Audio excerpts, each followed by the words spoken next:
Hello，你好，今日的 video ထဲမှာ突然ဆိုတဲ့စကားလုံးနဲ့ဝါကြလေးတွေကိုဘယ်လိုပြောမလဲဆိုတာကိုသင်ယူသွားမှာဖြစ်ပါတယ်突然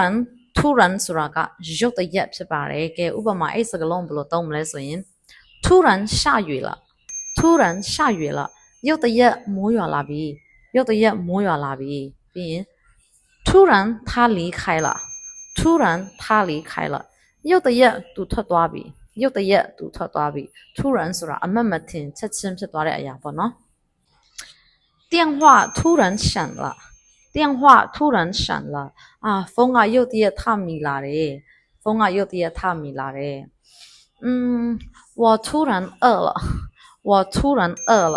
ငါရုတ်တရက်ဗိုက်စာလာတယ်我突然饿了ငါရုတ်တရက်ဗိုက်စာတယ်车突然停了车突然停了ကားကရုတ်တရက်ရပ်သွားပြီကားကရုတ်တရက်ရပ်သွားပြီ情况突然变了情况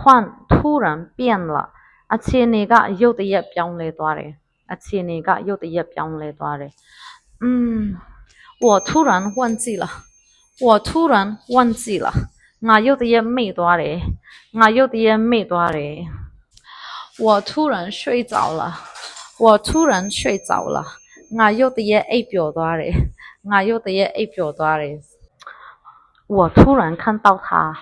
我突然看到他ငါသူ့ကိုရုတ်တရက်တွေ့သွားတာငါသူ့ကိုရုတ်တရက်တွေ့သွားတယ်